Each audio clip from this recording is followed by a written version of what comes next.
This podcast is proud to be part of the TalkSport Fan Network. TalkSport. Powered by fans. Hello, this is Alex Calvo Garcia. You're listening to the Iron Hour podcast. Hello, up the Iron. It's Barry here, and welcome to this episode of the Iron Hour podcast. A big thank you to our sponsors, Best Blanks Wholesale, Hole in the Wand, AC Photography and Videography, and No Film. Before we kick off, make sure you like and subscribe the Iron Hour podcast on Spotify to make sure you don't miss any episodes and any upcoming content. Feel free to leave a comment, and we're also now on Instagram as well as Facebook and, of course, Twitter, now known as X. So joining me today on the panel, we have a man whose, well, his shift pattern is, what does it consist of? 1 day on and 8 days off. It's Iron Army, a.k.a. Gareth Holden. Hello. It's not quite that nice. No. It might be 1 day and 7 days off. Okay, and joining me also, a man whose shift pattern is, well, probably 8 days on and 1 day off. Life of a politician, eh? It's Max Bell. What was it somebody said to me at the fans forum? Those walls aren't going to fix themselves. Never a truer word has been spoken. Yeah, never a true word said in jest. For those of you watching on YouTube, you may see or not see Max Bell, but he is here. It's purely a housekeeping thing.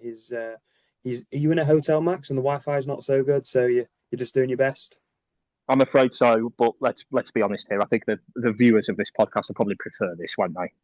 Well, I think they would prefer if you were muted as well, mate, but beggars can't be choosers. Coming up on the episode today, of course, we will discuss the fans forum as much as we can, as much as we can get through in this episode. We'll look back to the trip at Sutton, have our spy in the camp with Luke Walsh, a Halifax Town fan, and of course, we'll look ahead to the Halifax game on Bank Holiday Monday. So let's get straight into it. I should say as well, we are recording this on Sunday evening, so if you do hear a little bit of noise coming from my side, the kids are like running riot in the house, so you'll just have to deal with it. So let's talk about the fans forum. Now, annoyingly, the audio from the first 5 minutes was lost due to technical issues, and all you really missed was my introduction. But one thing I said in the introduction, Max, was that it was probably the most talked about fans forum, the most anticipated fans forum, certainly in my living memory. And, you know, I'm not oblivious to it. I understand why that was. It was probably due to, largely our involvement, the fact we were hosting it. So talk to me about the fans forum, Max. How did you think it went? Yeah, I mean, it was hotly anticipated. I like to think because of who the host was, yourself in all your glory. Can I say it was very much a team effort? And before we really do get stuck into it, I would like to highlight the work of Becky, because Becky was there messaging me, and I was getting messages on my smartwatch to say, make sure you ask this, make sure you bring this in next, and she was just keeping me on track with the timings as well. So the absolute unsung hero of the fans forum was Becky. Basically, what I've taken from that is you going, "Oh, I've got a smartwatch." No, what you've taken from that is, if anything went wrong, you can put it at her door. She was my auto cue. No, I can assure you, if anything had gone wrong, I was going to put it at Marco's door, particularly as he's not here tonight. No, that's fair. No, seriously though, I thought the forum went great. I mean, it was sold out in the MKM Executive Lounge. 100 plus people packing out the venue. I thought it was a really strong turnout from the club. All four co-owners, Matt Roberts, the chief exec, and the Butlers. They're not just putting one or two people up who maybe aren't across everything. It was literally everybody there. We even heard on a couple of points from Phil Hoff, the club secretary. So I thought it was an excellent turnout, really, both from supporters and from the club as a whole. We heard some really interesting insights in terms of the club's budget being 25% smaller than what it was last season. I mean, I can't imagine there's many clubs who've done that post-promotion. No, and got off to such a strong start as well, it has to be said. Gareth, what did you learn from the fans forum? I know you were there for the first half. You had to shoot off. I was. Unbelievably, can I just say, I've never seen you in work attire. That was a shock to me. I was just ready for show. What I learned from it, and I'm sure many other people learned from it as well, was that pineapples grow on trees. Yeah, what was head loss? His head was on Mars at that point. No, but I just thought it was just open. All the questions that were asked, that were sent in were answered honestly, as honestly as they could do. There was nothing that put them on the spot, really. And I just thought it went down really well. It came across really well as well on YouTube, the second half, that I couldn't watch in person. Was some of it was seen on YouTube. It came across well, and I just thought that they spoke well. What they said, I just feel that they're the answer that people wanted. I'm not saying that they said what the people wanted to hear, because I think the answers they gave were honest answers, and they opened up a little bit about things. So it was just good to see everybody on board, all the directors, owners. Well, Gareth, you said there about no questions kind of putting them on the spot, or maybe I'm paraphrasing slightly, but under pressure. But actually, Max, I would say there were some really difficult questions there, which were put to them either by the ones we had sent in advance via inbox or people in attendance. Particularly, I'm thinking of FC 100,000 and why the pitch is in the state it's in, and of course the CCJ as well. How do you think the board and the other members of the panel handled it? And do you think they kind of left there was any omissions? No, I don't think there were any omissions. The feedback on social media I thought was rightly universally positive. The feedback in the room was universally positive. Again, we must have had probably over a dozen questions from people in the room, and you've got no control. Somebody can stand up and ask whatever they want at that point. It's live on YouTube. It's totally unfiltered. And I think back to the previous fans forums we had, that level of total openness and accountability being streamed live, that's unprecedented. That's I think a real big credit to the club that they were willing to do that. And look, I'm a big believer. Oh, go on, Barry, you're going to interrupt me. And I was just going to add a point there of not only was it streamed live, but also I can't remember, and I might be wrong, I can't remember a fans forum where questions have been allowed to be sent in advance, because usually it's just, if you're there, you get to ask your question. But also, and I want to make this point absolutely clear, no questions were shared with any members of the board or any of the other panelists beforehand, because, I'm reluctant to kind of get involved in he said, she said on social media. But, I did see that. And I can absolutely categorically say nothing was shared in advance. And actually, I don't even know if that was the right thing. Maybe we should have. Maybe I should have. But I was on the fence whether to share some, because I thought we might get more detailed answers. But as soon as I saw that I'd been accused of it, I was like, well, I'm not going to bother now. I'll just completely leave it and we'll get the answers that we get. So not only was it streamed live, but we also had that added, the added focus of the questions also coming in advance from people who weren't there, which I thought was a really nice touch. Yeah, absolutely. So I think there's two things there. I mean, firstly, as you say, that accusation was, not to put too fine a point on it, but it was rubbish then, it was rubbish now, and the kind of people who jumped on that without evidence should know better, really.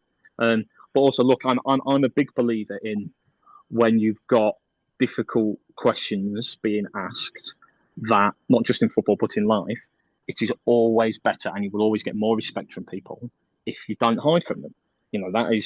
That's in football, or that's in politics, that's in life. People will always respect more if you're transparent, if you're honest, if you engage with them. And I thought the fans forum was a brilliant example of that. There are literally thousands of views on YouTube, and rightly so. It's still there up if anybody wants to watch it, and they've not yet had the chance. So, but we prefer you to just very grateful. To Spotify. There we go, perfect. And I was just about to finish up and said I'm very grateful for the our podcast had a part to play in delivering that, because it was a massive success, and it's really nice to see some of that feedback coming back to yourself and Becky and the whole team. Maybe we'll talk about the fans forum in a bit more detail on our next episode. I'm just kind of mindful that we're getting this out as quick as we can in time for the Halifax game. But one last point, Gareth, and I think it is quite a pertinent one, because Andy Butler, there was a surreal moment almost where it was a 2-minute speech where he talked about the various fan groups and I won't say rivalry or animosity, but the tension that exists between them. And he, basically called, unprecedented really, called for an end, the first team manager of the football team, calling for an end to kind of like the animosity between various fan groups and calling for unity. I thought we had Donald Trump in the room at the time, ending wars. Yeah, he doesn't look at media, but other people do for him. And they let him know what was happening. He knows, he can hear, he knows what's happening around the grounds and stuff. But yeah, why not? I just think if everybody shoots in the same direction as a fan base, as fan groups, and there's no bickering here and no bickering there, then it's only for the good of the club, ultimately, and the team. Because the team will read media and see things happening. No one's going to be saying, I don't go on media. But I just think, it's how he feels. He knows something's happening amongst the fan groups, and he just wants unity. He wants us all putting our efforts into supporting the players on the pitch. Yeah, and I think we could all probably do a little bit better, actually, if we're all being quite honest about it. And I think that's the point, is maybe it's an opportunity for us all to just think about what we're saying, what we're doing. And the point there as well, though, is we are absolutely right to challenge. And if we feel something that's not, if we don't feel comfortable with something that's being portrayed, or if we want to challenge something, then we absolutely should. Yeah. In an environment where we're able to do that. But I think the point there is, and I'm not one to usually apologise for my language, but we don't have to be a dick, do we? Yeah, I just think it's like the sly digs that fly around and the accusations and stuff. And I just think, that's what he's referring to. And he just wants us all getting on for the good of the club. Ultimately, we're in some respects we're representing the club on our media channels, and other fans see this, other people see this, and it's just I think that's what he's getting at there, that we should all be rowing in the same direction, shooting in the same direction, whatever, for the good of the club. And ultimately, we are seen as ambassadors in some respects, all the different fan groups of the club. Well, no, we are. Does that mean I get a box? You can have a box. Yeah, I want one of the exec boxes, please. But no, I think that's what it is. You know what I mean? We're all just full of Ferrero Rochers. But yeah, no, I just think that's what he's getting at. That we need to be going in the same direction and getting behind the team, the management, the owners. Just getting behind the club. Right, let's get a wiggle on, then move on. So as I say, we might talk about the fans forum in a bit more detail on the next episode. But let's look back at the victory over Sutton on Saturday. A trip to South London, Max, and 3 points. 3 points and 3 goals. Yeah, terrific. I think, it's a strange one, really, because it was a game of two halves, to the extent that at half time, I'm thinking, how have we not won this one? How are we not potentially, 2 or 3 goals in front? And then actually, I thought the second half after the break was much more competitive. There were times when Sutton did put us under pressure, where they got the ball down and they moved it quite nicely. But the second half was the one that we won. Look, it was good. It was obviously good to see the 3 points. But I think the bit that particularly pleased me was the reaction when we went 2-1 down. When you're away from home, and as you say, obviously they'd gone in front by that point after we'd been in front. You may be on the wrong end of some refereeing decisions that you don't like at that stage in the game. It could have been very easy for us to have rolled over. Or even when we got it back to 2-2, it would have been very easy for us to go, right, we'll shut up shop now, we'll take a point. But they didn't. They showed real character. We kept threatening, and, the defending at the end, even though Sutton had 10 men, I was really, really pleased with the way that we dug it out. It was an excellent win, no matter where Sutton finished in the table, no matter where we finish in the table. We quite literally couldn't have asked for a better start to the season. No, and I think, I might be wrong here, but I think Andy Butler said that was the first time under his leadership that we've come from behind to win a game. I'd have to check that, but I'm almost certain he said that in his post-match interview. And just off the top of my head, I can't think of us coming from behind incredibly to win, which is a bit of a shock. But Gareth, I know you weren't there, but I think on the vlog it was quite clear, and I tried to get this message across, particularly in the first 30 minutes. Sutton could not compete with our high intensity, high pressure. And I think that speaks to the level of fitness. And I know we're going round and round and round in circles here, but the level of fitness that Andy Butler has installed in his team. Yeah, no, you did. You mentioned it 2 or 3 times, I think. was about the high intensity. It was just so obvious. Like every Yeah. time they got the ball, they were just penned in. They had nowhere to go. Yeah. It was a real tactical thing. So your two forwards, Whitehall and Deck, would attack the centre backs, squeeze them out of the game, meaning the keeper then has to use his full backs. Then your wingers would press them. All four defensive options are shut out. They have to go in the middle of the park. And then you've got Ollie Ewing, an absolute rat, in there, closing people down and harrying. You know, it was tenacious. Yeah, no, and if that's what we've got to do, that's what we've got to do to win games. You know, I mean, it's really good that we can do that. But I think as well, like Max was saying about coming from behind, I think that showed, you know, real quality mentally as well in the team to do that, because how many times have we seen Scunthorpe be leading, then go behind, and then it's just like sometimes heads drop and what have you, and just think, oh, we're not going to get back into this. But to get back into it and then score again to take the lead and hold on to that lead, even against 10 men, you know, Sutton were going for it. And you could see that the players defending and throwing bodies at the ball as it's coming in, you know. And it was just really good to see that. I was absolutely gutted that I missed it due to my one day at work. It was a great game, by the way. It was a genuinely very, very, very good game. Max, we have to talk about it again. It's every week on the INL podcast, the keeper situation. Now, at the time, I said this on the vlog, I thought Campbell should have done better with a cross. This is for the first goal. I thought he punched it straight to their attacker to score. Having watched it back, I think that's incredibly unfair. I think it definitely gets a touch from another Scunthorpe player. I think it's actually Whitehall who heads it on. So the other side of the coin there is he's looking to command his box. He's trying to be brave, and sometimes it's going to happen. Yeah, it is. Sometimes it's going to happen, and particularly in the first half, Sutton were only really threatening from set pieces. Their delivery was very good, to be fair. You know, particularly with those in-swinging deliveries. At the time, obviously, the Campbell goal was at the other end. Had we been behind the goal, we'd have probably had a little bit of a better view line. But look, what I'm interested in, not just from Campbell, but all of the players, is the reaction. And I thought then when we got into the second half and Sutton did get the ball down and they did put us under a little bit of pressure, particularly in the last sort of 20 minutes or so, Campbell made a couple of really big saves at big moments. The defenders in front of him made big blocks at big moments, and that's what you're going to need. We know that we've got goals in us, but we've got to make sure that when we play sides who've got goals in them, that we make it as difficult as possible for them to score, particularly in the moments where that might have cost us points.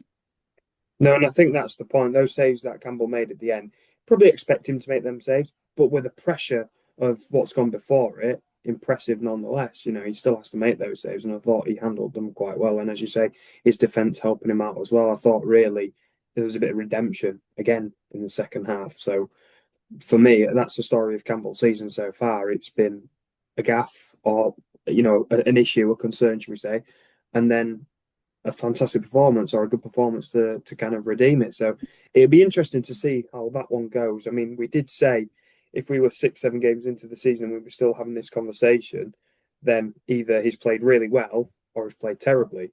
Well, currently we're 3 games in, and it's kind of still in between the two. He's played relatively well, but there's 1 or 2 issues still there. So I don't know where we'll be in 3 games, if we will have a resolution or if we'll still be having this conversation. But I've said it before, I'll say it again. He's a young lad. He needs to be given the time. This is the season to give him a go. And I'm glad he's been given the opportunity. And I think he's a very good and able goalkeeper. Right, Gareth, let's have a little Can I just go back on that as well, though? It was good of course to see, you can. it was good to see Watson on the bench. We want to hear what Iron Army has to say. No, I just thought it was good to see Watson back on the bench. Yes. Just in case we do, you know, it does come to it, we have to look at the keeper situation. You know, Watson's there now because the last 3 games, he's not been on the bench. So yeah, it was just good to see him back on the bench as well. So yeah, hopefully, you know, we're not talking about mistakes in 3 games' time and everything's happy and we're still winning. And we're still winning indeed. Right, let's have a look at the end of the game. And, well, not just the end of the game, really, the whole kind of game throughout, we were having injury issues. I was going to say at the end, I focused on your vlog, Gareth, on that Cal looking like he'd been shot in the leg and Joe Starbuck looking like Terry Butcher with a head bandage on. But, of course, We lost Alfie Beeston after half an hour, who, by the way, was unbelievable for the first 30. Gave us so much control in the centre of the park. We then lost Keane Skills at half time due to a rolled ankle, and that meant Ollie Rose had to come on and play CDM. Actually, what a revelation that was.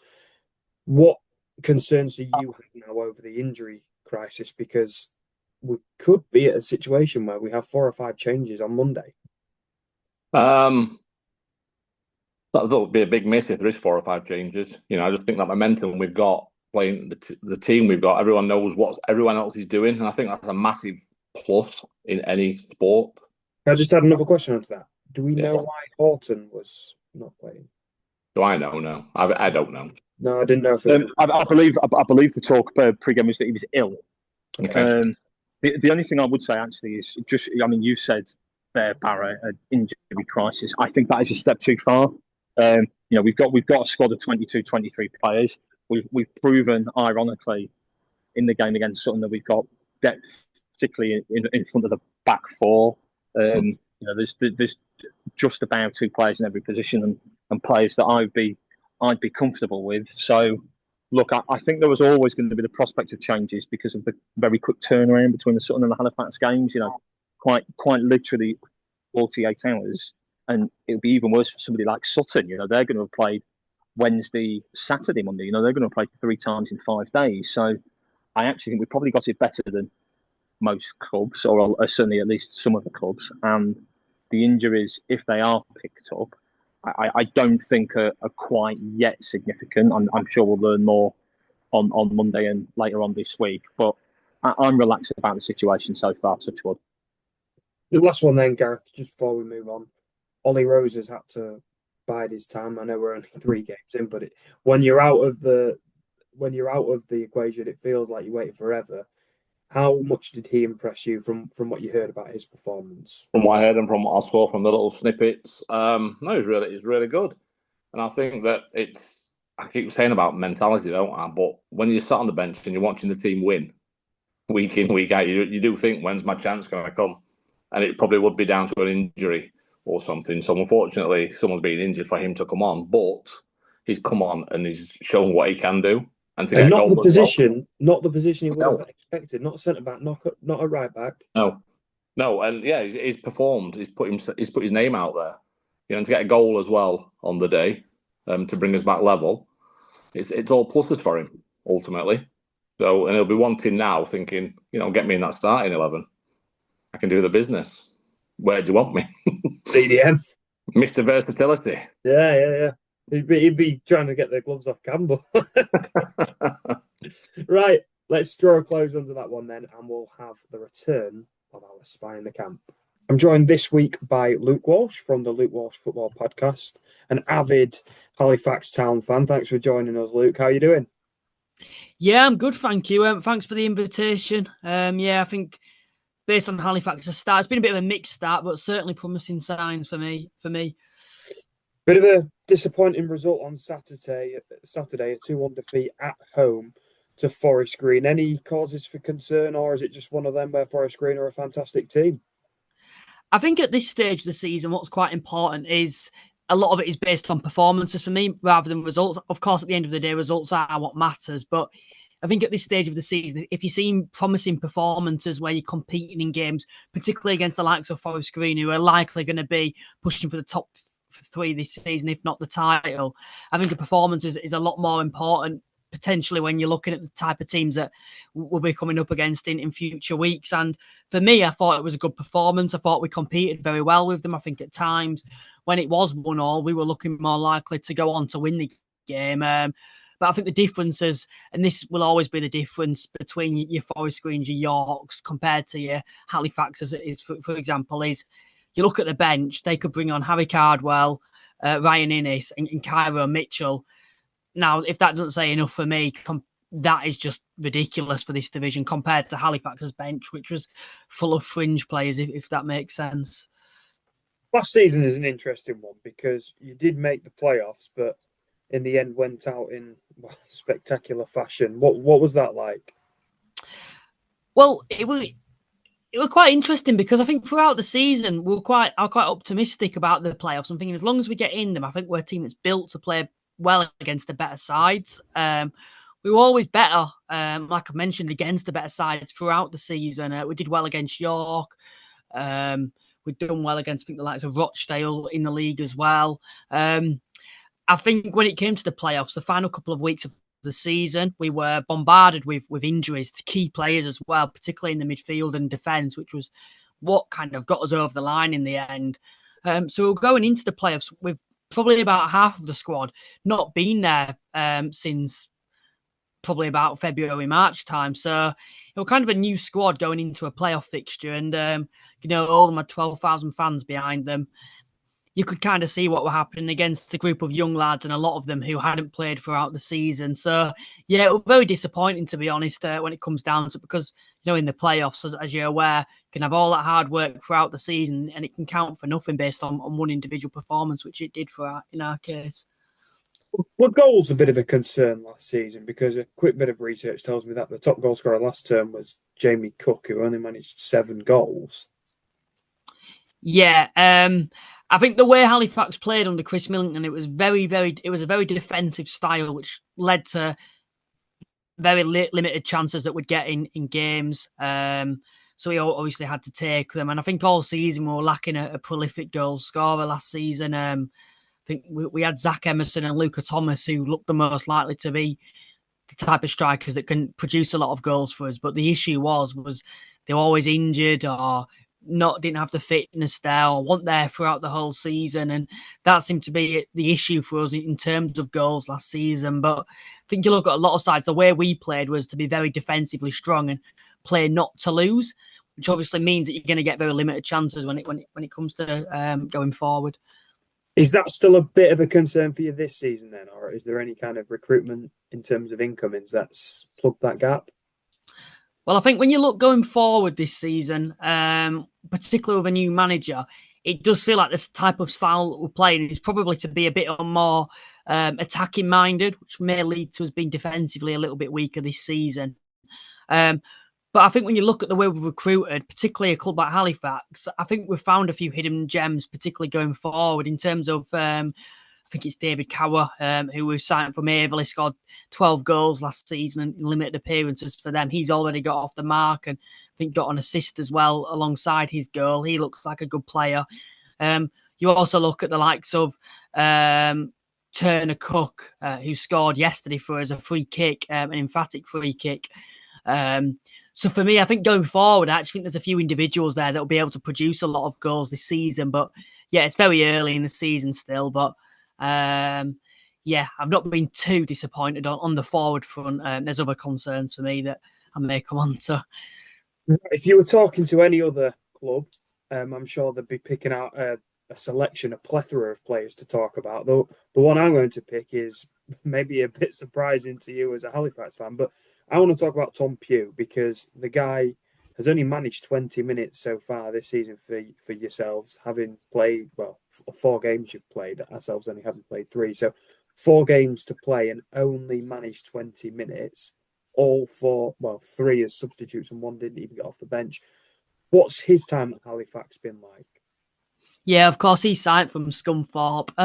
He's been a bit of a fringe player, I think, throughout his time at Halifax. And I believe that was kind of the same story at Scunthorpe from what I heard. I remember when we signed him, there were a lot of fans that were quite surprised that, he'd made the jump up to the National League, because I don't think he did anything wrong for you, but I don't think he particularly, stood out for Scunthorpe. And it's kind of been the same story at us. I don't think he ever looked out of his depth for us, but he doesn't really do anything that no other player can do, if that makes sense. I think one of his strengths is he just feels he's quite versatile. He can play in the midfield, but he can also play as a fullback. And that's a position I'd like to see us utilise a little bit more this season, because I thought, particularly towards the back end of last season, when we had a lot of injuries, I thought when he played at fullback, he did a pretty good job. And for me, I have nothing particularly negative to say about him. I just don't think he's ever really been able to be a consistent starter for us, and that's probably because he don't particularly offer too much going forward.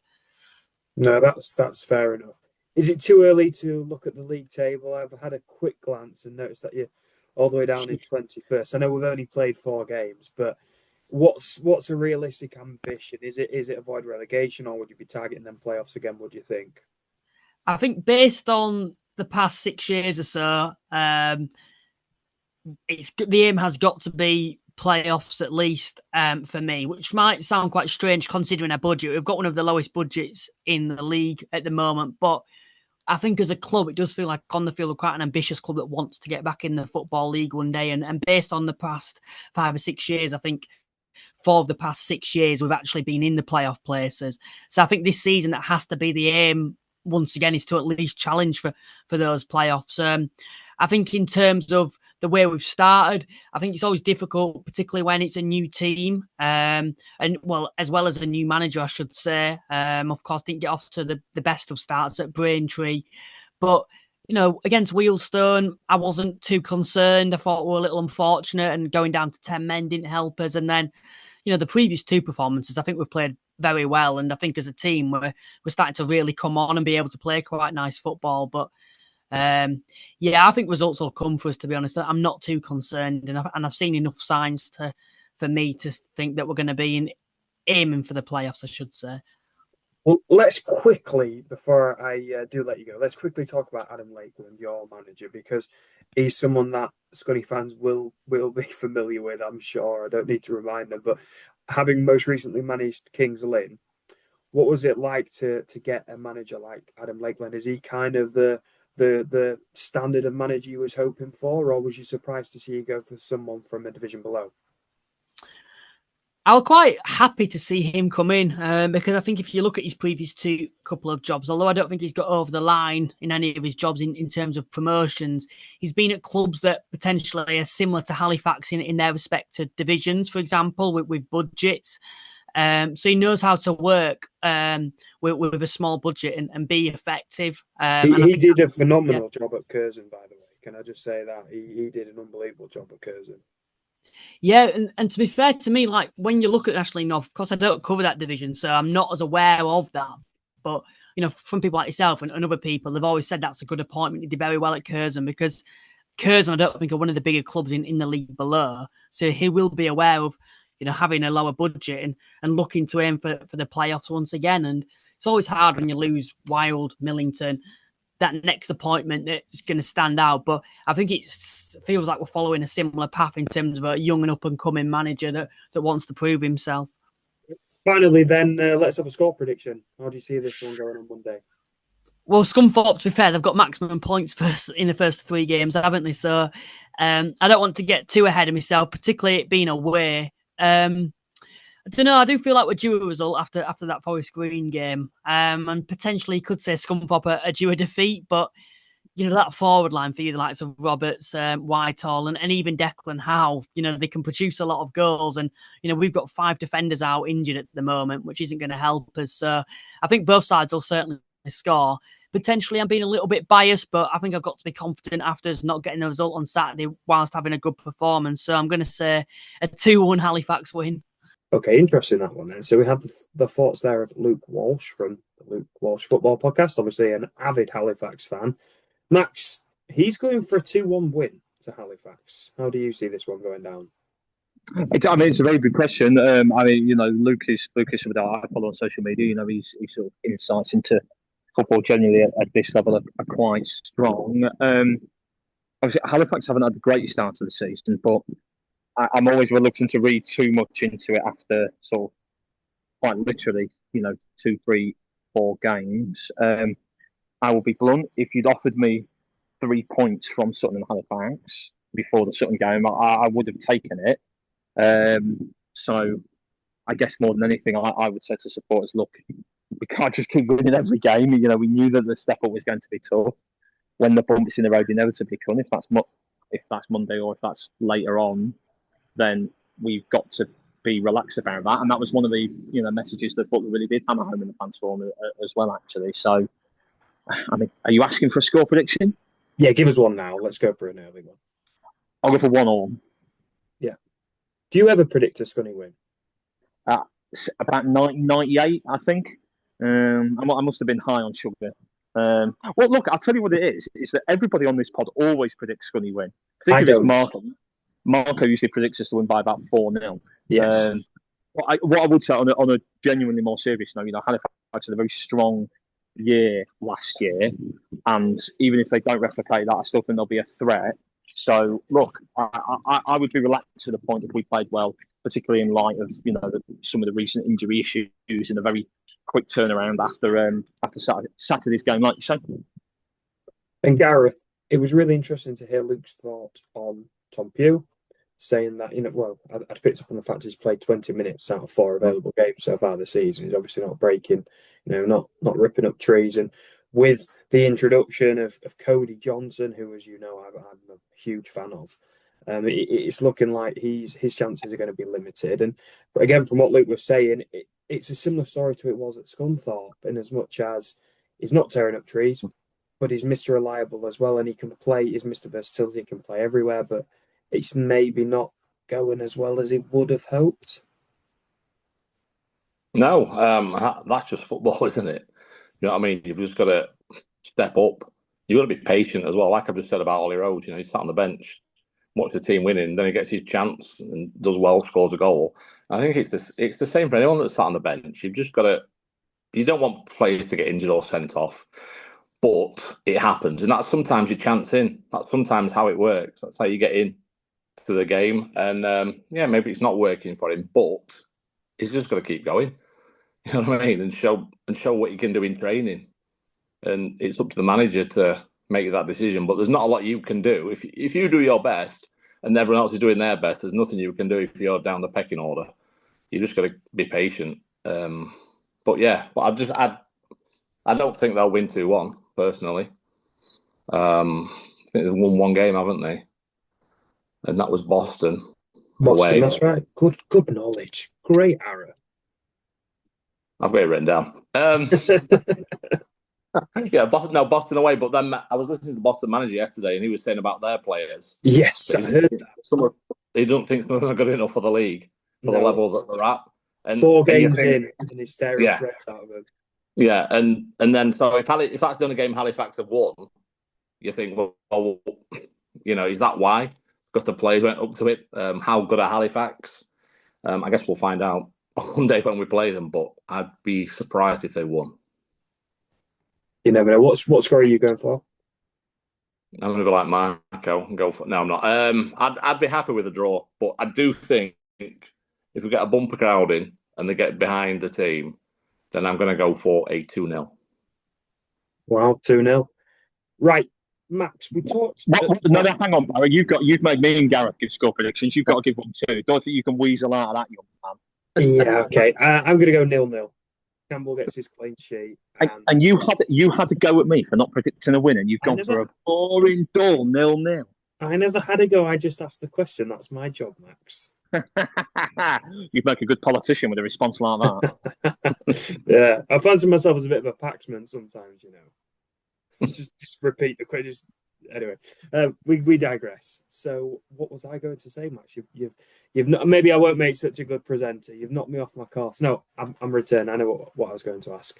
Tactically, we talked at the start of the episode about the high pressure, the high press that was employed on Saturday, and really has been employed by Andy Butler in the 3 games we've seen so far this season. With a quick turnaround and the fact that there was a couple of knocks, do you expect, Max, to see that high pressure, high intensity again?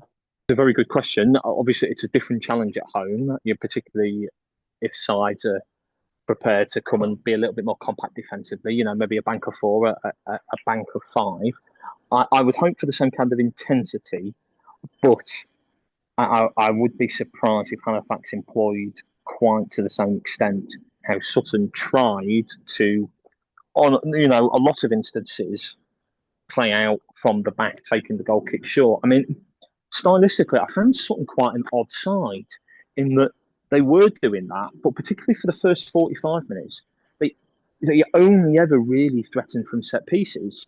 I wonder if the game plan was to try and suck us in to then beat the press by going direct back to front quickly. Exactly what I think they were trying to do. That's exactly what I think the game plan was. Yeah, but it didn't really work. The irony is, I actually thought they did genuinely get better with 10 men, because they didn't have the option of the long throws. So they went, right, we're now just going to have to get the ball down and see if we can threaten the move for their second. Yeah, the move for their second goal was a really good move, but it was the first time in the game that they'd done that. So look, we'll see. If I was Halifax, I'd be looking at how Tamworth scored against us. I'd be looking at how Sutton scored their first against us and thinking, right, if we can get good quality set piece delivery into the box, that'll be how we beat them, and try and, I know it's easy said than done, but try and restrict the supply into Roberts in particular, who I think it's well documented when he cuts inside. He's such a threat in possession. So, look, we'll see. It'll be an interesting game. I'm looking forward to it.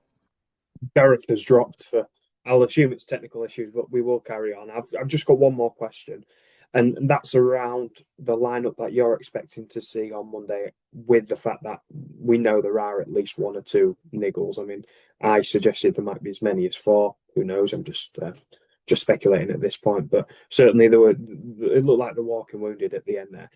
My thought process would be, I wouldn't be shocked if we were to see Carlton starting on Monday, either for Deck or for Danny. I'm not sure which way that might go, but I wouldn't be shocked if we see the introduction of Carlton. What do you think?